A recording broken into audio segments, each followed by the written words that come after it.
Talk Radio no ar, 12h09, Cíntia VR na área. E aí, Cíntia? E aí, pessoal? Pô, semana que vem a GVT não nos deixou fazer o programa. Semana passada. O que eu falei? Semana que vem. Você de novo? A GVT vai interromper de novo? Ai, eu já tô fazendo previsões. Semana que vem, de novo? Horrorizada. Não, semana passada foi um caos. Terça-feira. Os cabos, não sei o que, desde segunda o troço. Mas enfim. Tava bem lenta lá em casa também. É. E isso não foi noticiado, sabe? Eu falei com o Diego Nienov, que o nosso webmaster aqui, o mentor tecnológico da rádio, e ele falou assim que o troço estava desde sábado, que era quase todo mundo, todos os clientes dele, as pessoas não conseguiam fazer nada. Tava muito lento. E não tinha nada nos jornais. Não. Parecia que era só eu falando aqui, ainda ficaram tirando onda de mim. Que eu falava. Ficaram? Não é, Kátia, você tá inventando. É só no teu apartamento. É só na tua casa, na tua cabeça, sei lá. Mas enfim. E aí, Cíntia VR, pô, a gente foi ver lá o espetáculo da Clarice Nisquier, Newton Bonder. Fomos ver Alma e Moral de novo. De novo. Agora sim, de novo. É. Quer dizer que a transgressão é o alimento da alma. É isso, né? É, que tem essa... Pra quem não conhece, Alma e Moral é um trabalho da Clarice Nisquier, que ela faz... A gente tava calculando, deve fazer uns 10 anos. Então ela conta essa história, que ela conheceu o Rabino Newton Bonder num programa de televisão. Em que ela estava, porque ele fazia uma peça que não tinha nada a ver, mas tinha Buda no nome. Se chamava mas era sobre Buda. Sexo, né? Era uma coisa assim. É. Era uma mulher em busca do amor.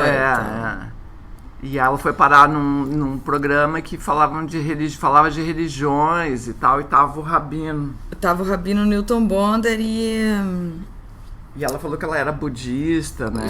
Judia budista. Ela era judia, mas tinha simpatia pelo budismo. E aí uma pessoa mandou uma carta. A Dona Leia. A Dona Leia mandou uma carta pro programa dizendo: minha filha, não existe judia budista. E daí, ou tu é budista, ou tu é judia. Então eles fizeram... Ela recebeu... Aí o Rabino defendeu... O Rabino disse que podia ser, sim, que o budismo ia ajudar ela a compreender o judaísmo. Isso. E ela ficou, assim, tocada que ele tinha se queimado por causa dela, com a Dona Leia, para defendê-la. E daí ele deu para ela o livro, Alma e Moral. Ela leu. E ela leu. Que é o que eu estava dizendo, que ela nunca lê os livros que ela ganha. Ela lê, mal consegue ler os que ela compra, que tirar os que ela ganha. E então ela pensou, nossa, ela ficou muito mexida, pensou, eu vou fazer isso no teatro. E fez.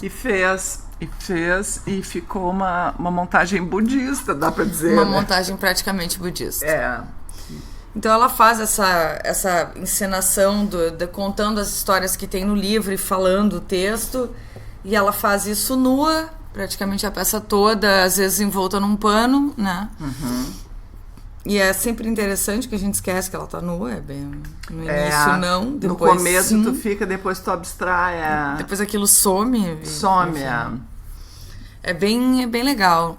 E aí tem essa coisa que ela convida a gente a pensar sobre o nosso jeito porque o que o Rabino propõe nessa tese da alma e moral é que ele divide didaticamente entre corpo e alma, sendo o corpo o apego à tradição e a alma o instinto, não sei se instinto, o impulso transgressor. E que a palavra tradição e traição é tão parecida porque tem mesmo a mesma origem e na opinião dele a única maneira de a gente viver satisfatoriamente é mantendo essa tensão entre a tradição e a traição. E algumas, assim, o livro eu não li o livro, mas imagino que seja assim, né? Ele é todo é exagero, mas ele tá repleto de parábolas, histórias, né? Então, que desafiam essa lógica do senso comum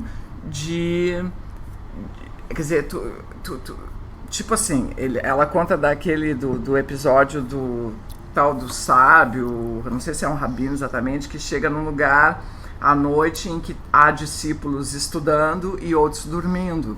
Então, assim, tudo levaria a crer que ele teria uma simpatia maior por aqueles que estão devotadamente estudando a palavra dele, provavelmente, enfim, a sabedoria disponível, e, no entanto, não.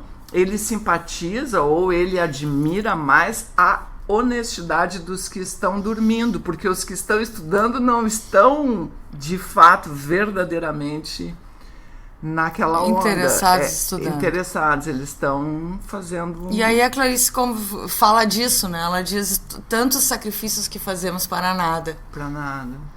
Que talvez seja... bom, tem muitas coisas lindas, mas que essa é uma das coisas lindas a gente se dar conta, né? A quantidade de coisas que a gente faz na vida em vão. Pra nada, né? Pra nada. A quantidade de sacrifícios em vão. Quer dizer, já a motivação, no caso eu volto para esse exemplo do estudo, né? Quer dizer, o cara pensa que, não, eu vou me esforçar e eu vou estudar e aí eu vou ser, vou saber mais e vou me, assim, me assenhorar, me tornar... não consigo achar a palavra. Assim, sábio. Isso, vou me tornar sábio. E ainda mais, esse meu esforço há de ser reconhecido. Esse é o ponto. Esse é o ponto. E na real, o cara que... a gente achar que o esforço vale mais. Do que a honestidade consigo honestidade mesmo. E é isso que o Rabino provoca quando ele fala que ele prefere a honestidade dos que dormem. Por entender isso, que tem o sacrifício, o esforço, sempre traz em si uma vontade de reconhecimento do esforço. Claro. Sim. Porque só daí já é mentiroso. Já fudeu aí, já na largada, né? Por outro lado, deve haver o esforço legítimo. Acredito que sim. Tu quer um troço, aí tu... Não, será? Sempre o esforço, ele tá já voltado, ou alguma parte dele tem esse alvo do reconhecimento. Depende do que a gente chama de esforço, né? Pois é. Eu acho que da maneira como a gente conhece esforço, sim. Da maneira como a gente conhece, todo esforço é voltado ao reconhecimento do esforço. Mais do que propriamente se isso está tendo um resultado interno. Um esforço de fora para dentro. É um esforço... Não, é um reconhecimento de fora para dentro. É um reconhecimento de fora para dentro. Não, e é um esforço de fora para dentro também. É um esforço de fora para dentro, não é uma coisa genuína, não é uma energia genuína. Então, eu acho que obrigatoriamente esse que é o esforço de fora para dentro, que a gente está cunhando aqui o termo, esse esforço de fora para dentro eu entendo que é sempre falso. E sempre tem junto uma semente de querer ser reconhecido pelo esforçado. Pelo esforço. Do que pelo resultado em si. E acho que a gente tem uma coisa de que as coisas que vêm fáceis não são valorizadas, tem uma... Isso eu não sei se é judaico-cristã, se é da onde vem esse troço, mas esse troço está muito entranhado na nossa cultura. Muito. Até mesmo nos afetos, né? Tem muito essa coisa, não, tem que se fazer de difícil, porque senão ninguém vai querer, ninguém te quer. Tem muito, e que o gostar, que eu tenho levantado a bandeira, assim, e tentado falar sobre isso... Porque eu não levava muito a sério esse conceito do gostar. Foi uma coisa que eu demorei para entender. Que por trás de todas as coisas tem o gostar ou não gostar. Não o gostar como a gente está acostumado a dizer, mas o gostar que a gente economiza com tanta facilidade. Que é uma coisa parecida com isso, assim. Eu não vou ficar dando de bandeja. Quer dizer que tudo que parece que eu ofereço para alguém que eu gosto e que eu ofereço... abundantemente, que então eu tô sendo trouxa. É um negócio que dá dentro da gente que inverte. Imediatamente eu já me defendo daquele gostar e eu tenho que desgostar um pouquinho, dar uma maltratadinha. Por quê? De onde que vem essa ideia de que o maltrato um pouquinho tá bem, tá dentro, faz parte. Não gostar... Inclusive valoriza o teu gostar. Inclusive valoriza o gostar, exatamente. Então eu vejo, depois que eu comecei a olhar as coisas mais, assim, por esse vértice, eu tenho me dado conta de uma coisa muito interessante, que praticamente os problemas diários não existem. Eu estava até conversando com o Cristiano, ele disse que quando eu falo isso, que os problemas diários não existem, ele diz que isso é muito forte, assim, que ele diz que quando eu digo não existe, ele diz que ele se sente mal que eu digo isso. Mas acontece que eu vou me dando conta de que eu acho que os problemas diários não existem, mesmo que isso seja forte. É sempre gostar ou não gostar. Por exemplo, as questões cruciais dentro dos casais, né? Envolvem problemas como a louça, tirar o lixo, arrumar a cama, a toalha molhada, por que tu faz tal coisa quando tu sabe que eu não gosto, né? Por que tu bebe, por que tu fuma, por que tu... Qualquer coisa que tu sabe que eu não gosto e tu faz. Por que tu ronca? Por que tu ronca? Se tu sabe que eu não gosto. E aquilo... E a queixa vai se tornando essa... E a briga vai se tornando essa, como se isso existisse. Mas isso não existe. A pessoa não faz porque o outro gosta ou não gosta. Não só isso, mas a gente se incomoda porque não gosta mais. Da pessoa. Sim. Entendi. Eu vou me dando conta. Essa coisa fica maior do que... Tudo passa a existir quando a gente não gosta mais do companheiro ou da companheira ou de com quem a gente mora. Tudo é um problema. E aí eu penso coisas assim, depois que fui me dando conta disso, o caldo engrossou um pouco, porque eu fui pensando coisas, por exemplo, me explicou por que a minha mãe implicava que meu irmão mais velho deitava no sofá, né? E a gente sempre achava aquilo meio injusto, mas também não se metia, porque podia sobrar, né? O fato dela dar nele se tava deitado no sofá, porque aí ela dizia, tá com esses cabelos encebados no sofá. Eu não sei por que a minha mãe tinha um sofá branco com adolescentes em casa. Isso é um mistério que a ciência não explica. Não explica. Por que a Pinta bota sofá branco com 3 adolescentes em casa? Né? É porque gosta de problema. Tu já sabe que... A pessoa gosta de problema, né? E aí ela então chegava, meu irmão tava deitado, obviamente, como todo adolescente, deitado no sofá, assistindo televisão, que nem uma ameba, que é como a gente fica horas na adolescência, é um negócio assim impressionante. Mas é um cansaço, né? Incrível na adolescência, é uma exaustão. E ele tava lá, e ela dava nele sempre, levanta daí, com esses cabelos encebados. Ela não gostava do meu irmão. Tudo era um problema. Tudo era um problema, sempre. Tudo era um problema. Sei lá por quê, nem tô acusando minha mãe nem nada, assim. Claro que ela gosta dele, que as pessoas já ficam, como assim? Não, eu tô falando esse gostar, que eu tô tentando introduzir todo mundo a pensar um pouco. É um outro gostar. Não é amar, vou dizer de um outro jeito. Claro que minha mãe amava meu irmão. Isso todo mundo entende. Isso não é gostar. Gostar é outra coisa. Gostar tem uma coisa de aceitação junto. Só que mais do que aceitação, tá tudo bem.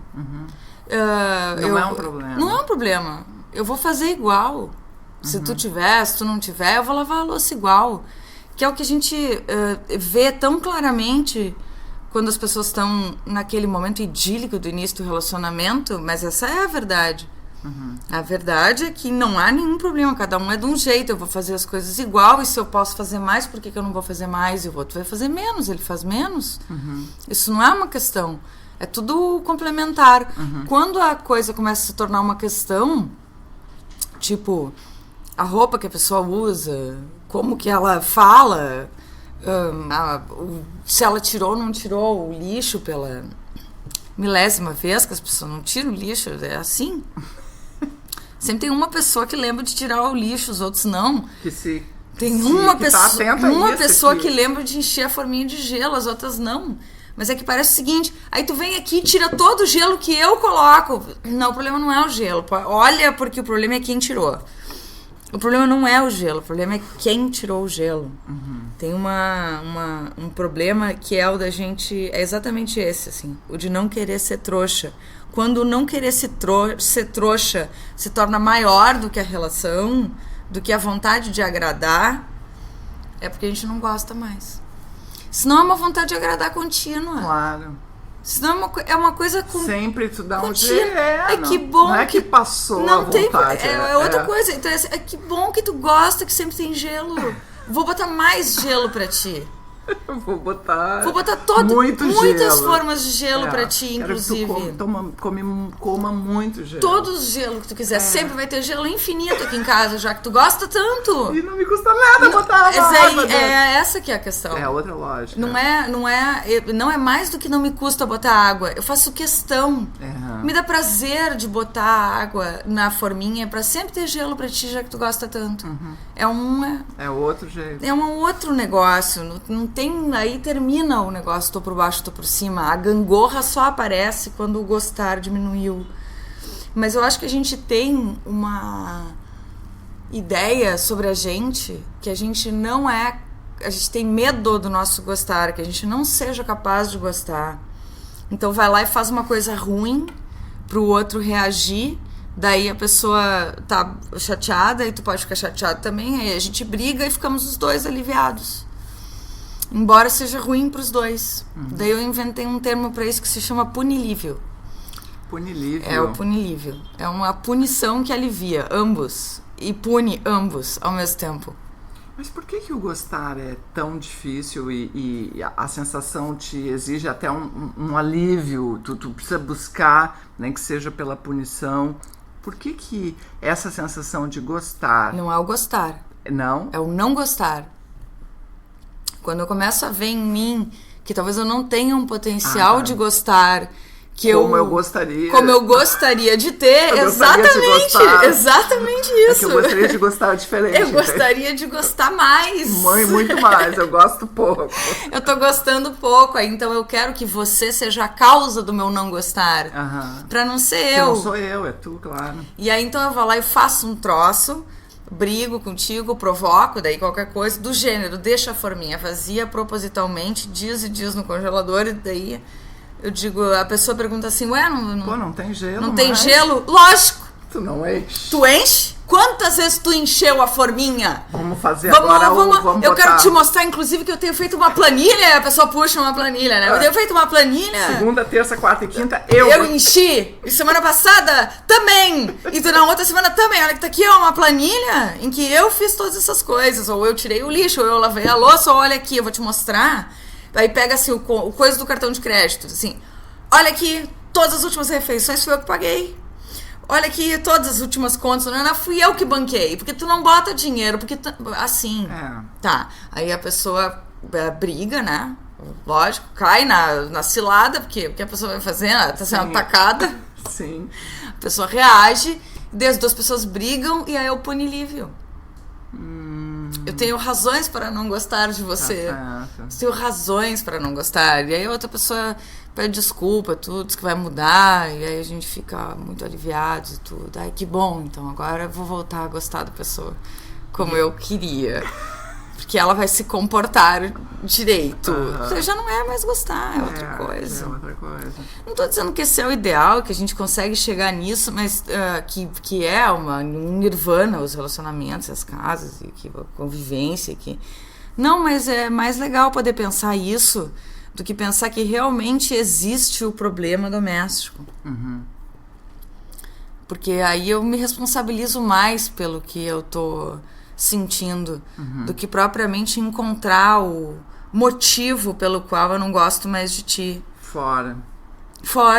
Eu não gosto mais porque... Blá, tu blá, não blá. Enche... tu não é como tu prometeu e tal. E aí, isso que eu vamos dizer, entre as coisas que tem, daí voltando à peça, ela traz a coisa do casamento, que quando um parceiro dá um passo em relação à sua própria vida, o outro parceiro dá um passo para trás e começa a cobrar do outro os seus direitos de traído. Tu não é mais como tu era, tu mudou. Tu não faz mais as coisas como antigamente, tu faz diferente. O traído sempre se sente no direito de cobrar. E como a gente dá naturalmente razões pro traído. É impressionante. É natural a gente olhar o traído E achar que ele tá certo. E achar que ele tá certo. E ter compaixão, e se identificar, e pensar mesmo. O outro eu mudei, eu fazia bolo com cobertura, agora fazendo sem cobertura, me desculpa. Não, mas e mesmo na outra relação, né? A gente assiste um casal se separar, ou brigar, ou ter um problema, ou tananá. O que ficou para trás... Quem é que fica para trás? Por exemplo, o exemplo mais comum, né? Uma pessoa, eles estão casados há 15 anos, sei lá, daí o cara se envolve com a estagiária. Tá. E daí... A mulher ficou para trás. A mulher ficou para trás. Tá. O cara seguiu na sua vida. O cara seguiu na sua vida. Por exemplo, né? Inclusive, pode ser um exemplo mais clássico, quer ver? Eles estão casados há 20 anos, sei lá, 15 anos, e aí ele decide fazer vestibular de novo. E aí ele entra na faculdade, e daí ele começa a namorar uma colega. A mulher ficou pra trás lá na época do vestibular já. O que a gente enxerga é o cara namorando a colega. Como? Fizer um filho da puta, sempre tem um filho da puta na separação. É um filho da puta fazer isso com ela, porque a Maria ficou em casa. A Maria ficou cuidando dos filhos e ficou sendo fiel, e ficou cuidando da casa, e ficou fazendo as coisas para ele poder estudar. Ele foi estudar e começou a namorar uma colega. Ele não presta. Ele não presta. Como é fácil se identificar com a Maria que ficou em casa, fazendo as mesmas coisas de sempre... E não com o João, que começou a namorar a colega. Fez vestibular e foi estudar e namorou a colega. Por quê?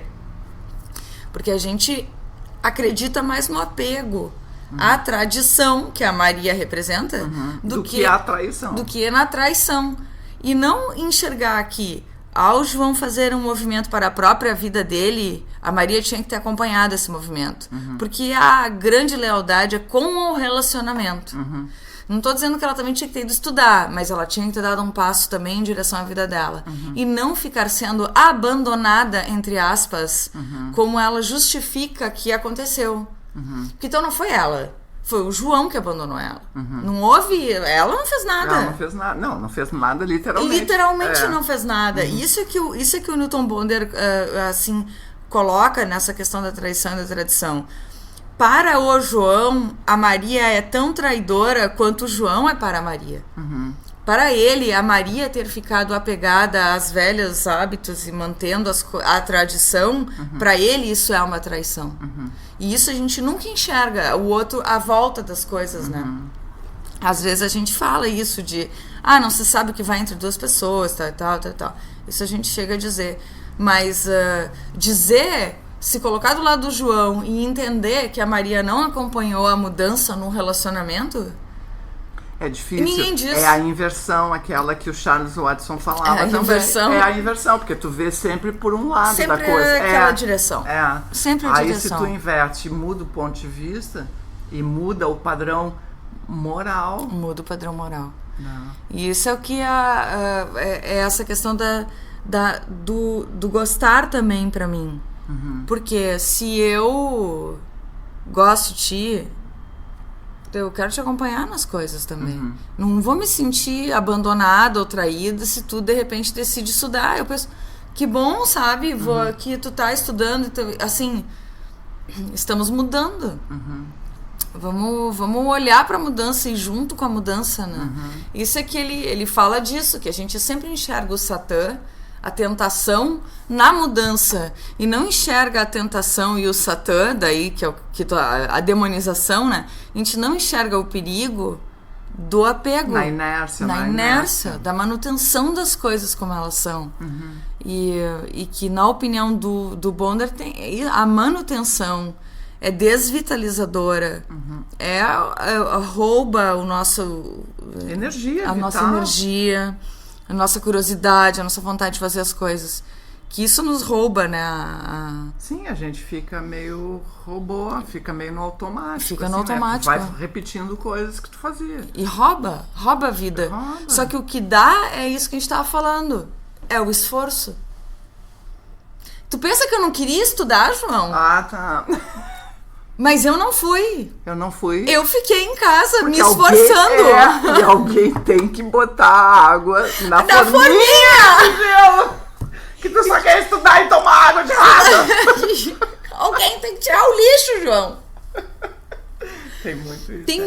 Sim, o esforço. A pessoa tá se esforçando pra não fazer nada. É Ela o tá se esforço. esforçando, ela tá se esforçando. E ela diz, eu não tô fazendo nada do que eu queria. É. Ok? Tá. Não, então tá bem. Se tu não tá fazendo nada do que tu queria... Não pode. Não, então pode, parabéns pra você. Então para tudo. É esse que é o negócio. Mas assim, eu queria fazer muitas coisas que eu não tô fazendo. Como esse discurso é comum. É comum, é. É Não, um orgulho. Eu não faço nada do que eu gosto. É um motivo de... A pessoa se coloca como um herói da sim, da espécie. É uma grande coisa. E a gente fica olhando pra pessoa... Ok. Sério mesmo que tu tá dizendo isso assim, alto e bom tom, como se fosse uma vitória? Tu pensa que eu não queria estar fazendo coisas da minha vida que eu queria fazer? Eu queria, não tô? Ah, não, então tá. Bom, nesse caso...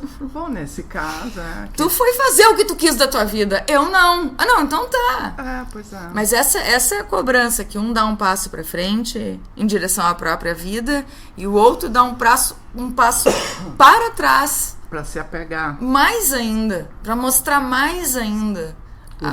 O descompasso. E o abandono e o esforço. Enfim, a gente conhece todas essas coisas. Todos nós somos sujeitos, não é? Não tem uma...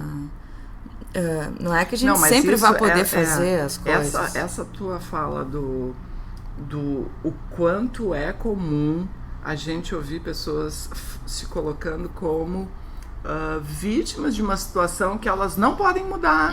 Porque assim, eu não faço nada do que eu queria. Olha como eu sou fiel. Olha como eu sou, sei lá o quê, né? Mas olha como eu sou legal. Olha como os sacrifícios, os esforços que eu faço enquanto tu fica dormindo. Então é como se fosse os estudantes do Reb esse, né? Enquanto tu tá dormindo, eu tô estudando. Daí vem o Reb e diz, não, eu acho mais honesto quem tá dormindo. Como? Mas eu aqui me matando. Sim, então, justo tu aí se matando. Para de te matar e vive. Para de te matar, porque isso não é não é uma corrida contra o destino. Não é uma corrida contra o destino. Tem essas colocações geniais. A peça tem muito dessas coisas de inversões da lógica. Agora eu fico pensando exatamente de onde vem essa coisa primeiro do culto ao sofrimento e a esse esforço, né? Como se isso dignificasse a existência, entendeu? Porque eu tenho uma vida desgraçada, eu não faço nada do que eu quero, eu não me relaciono com as pessoas que eu gostaria, eu não tenho nenhuma atividade que eu realmente gosto, eu faço isso porque eu preciso manter, sei lá o quê, né? Mas isso é muito comum. É muito. E a gente se sentir preso nisso e acreditar de tal maneira que realmente não tem nenhuma outra alternativa. Não tem. Não, e que... Não, é pior até. Essa é a alternativa certa. Porque se eu estou sofrendo... Se eu tô sofrendo, se eu tô me esforçando e eu só tô me fudendo, eu tô no caminho certo. Eu tô no caminho certo. Só pode.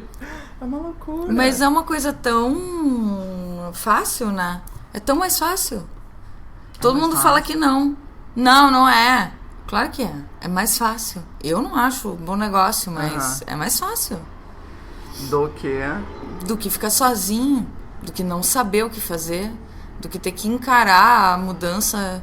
E de ter que ser criativo para acompanhar a própria mudança interna e ter que reinventar de novo e de novo a roda. Porque a roda muda dentro da gente. E aí acompanhar e fazer esse trabalho. A gente não quer fazer isso, a gente quer acumular bens, uma vida estável, uma família tradicional. Sim. Uma ideia de confiança, de confiabilidade, que não é que não é satânico. A pessoa que muda muito, ela é instável. Tem algum problema. Ela tem algum problema. Possível. A pessoa faz isso, no outro dia faz aquilo, aí depois no outro faz não sei o quê. É o triângulo, né? Tanto que o diabo, o demônio, os vilões, eles sempre são triangulares, né? Eles têm um rosto triangular, com aquela barbichinha no queixo, a cabeça em cima plana. O triângulo, porque é a forma instável. Ela tá sempre... Ela não... não tem uma estabilidade, não é confiável. É o símbolo do mal. Tem toda essa função. Tem tudo isso. Que as coisas não são... E assim, é lutar contra o mundo, né? Assim, a própria natureza, né? Que é essencialmente mutável e nunca é a mesma coisa. E a graça de tu poder te abrir para isso, né? Porra. E esse é o convite do Newton Bonder e da Clarice, de pensar que não há traição sem tradição e nem tradição sem traição. Uma coisa depende da outra. Não é uma negação de comportamento, das coisas que a gente acredita, ou que... Não, mas é um questionamento sobre essa certeza absoluta, que manter as coisas como elas sempre são, que cumprir aquilo que se espera que a gente faça, que ser obediente, enfim, fazer o que se espera, o que se espera da gente, faz da gente uma boa pessoa. Essa é a pergunta. Não faz a gente uma boa pessoa simplesmente cumprir, faz a gente completamente irresponsáveis pela nossa própria vida. Então eu não tenho nada a ver com a minha vida, eu só cumpro ordens. Isso. Então se deu disseram errado, os nazistas, inclusive. Eu só cumpro ordens. Todos disseram isso. Todos. Essa é a grande responsabilidade, né? Então não é que eu queria fazer. Não, então tá, se tu não queria, tudo bem. Tudo bem. A intenção Não, inclusive eu fiz um grande esforço pra fazer. Fiz inclusive um grande esforço. Esse é a inversão de lógica que é proposta pra gente não se acomodar com as primeiras camadas das histórias, com as primeiras camadas das nossas decisões também. Não, é que a gente vive num mundo que é muito maluco, né? Então, assim, tu é levado, né? Se tu não age conforme esse figurino de adequação à lógica do consumo, que é uma loucura, né? Então, assim, cara, o lazer de boa parte da humanidade é ir olhar a loja, vitrine de loja e comprar. Porra, é uma loucura isso. Fala sério, é uma loucura. Tá tudo bem comprar, mas assim, comprar como o momento do prazer máximo, eu acho uma loucura. É que é uma roda que alimenta, que não é só comprar. Ao comprar, eu também estou alimentando a minha dívida no cartão de crédito, que me obriga a me manter trabalhando nesse emprego que eu não gosto. Claro. É uma série de questões. É o alívio aquele, como é que é? É o punilívio. Claro. Não é que eu gosto, assim, é que assim, eu preciso ter roupas boas para impressionar as pessoas, para me manter no meu cargo esse, que eu não faço questão. Eu mesma não queria fazer isso. Mas porque eu tenho uma dívida grande, eu preciso pagar. E como eu já tô com a minha dívida anterior, eu preciso ter roupas melhores também, e sapatos impressionantes, bolsas muito incríveis. Muito incríveis. Que deem conta de toda a exuberância do meu ser. Que é o que vai representar quem eu sou, inclusive. As pessoas não sabem, né? É isso, cara. Eu não posso chegar com uma bolsa qualquer, porque afinal de contas... É como se todas essas coisas existissem. É isso que o Cristiano diz que é muito forte, que eu digo que não existe, mas assim, não existe. A gente cria essas leituras, não é mais porque... Não tem mais a ver com gostar, tem a ver com a imagem que eu imagino que o outro espere e que eu estou projetando. Nossa, é um negócio... É uma loucura, é uma loucura. Não tem nada a ver com nada, né? E em compensação, como a gente reconhece as pessoas que estão em contato com elas e com a energia, com as coisas do mundo, com as coisas delas e com as coisas... é impressionante, todo mundo sabe que fulano tá super em contato, que fulano se transformou. Como a gente reconhece isso, apesar de não fazer com a mesma frequência? A gente reconhece no outro quem está conectado consigo. Todo mundo reconhece, quase sempre, assim. É muito comum admirar a pessoa. Por exemplo, essa semana me mandaram o link da entrevista do Clóvis. Clóvis não sei o que filho. que é um professor de filosofia que foi dar uma entrevista no Jô. Eu vi o link, mas não cheguei a assistir. Que foi aplaudido de pé no final da entrevista. E ele fala absolutamente isso que eu tô dizendo. Não fala outra coisa. Ele fala sobre como ele se conectou com ele. Essa é a história que ele conta. Como que ele, aos 13 anos de idade, que ele é super bem-humorado, ele é um excelente comunicador, e ele conta essa história. Como ele, aos 13 anos, descobriu que ele gostava mesmo de estar no palquinho falando com as pessoas e se interessando pelo que ele mesmo estava falando.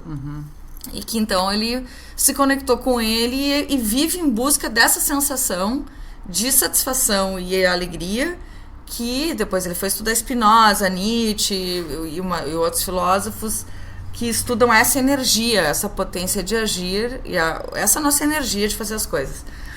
E que cada um chama de um jeito, e ele chama de tesão pela vida, né?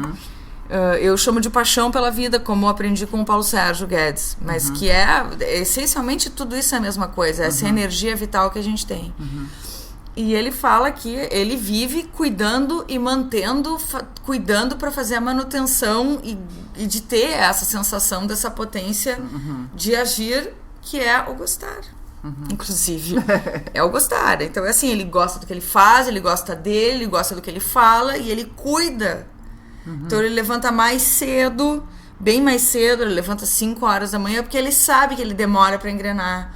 Daí ele cuida dele, ele levanta, ele toma banho, ele faz um café, ele lê o jornal, ele cuida dele, ele vai notando que ele vai ficando melhor, ele caminha a pé, ele vai a pé pro trabalho, gosta do bairro onde ele mora, chega na cidade universitária, ele gosta da cidade universitária, e ele vai indo para a sala de aula às 7h30, quando chegam os alunos, ele já tá feliz e pronto para falar aquelas coisas que ele adora.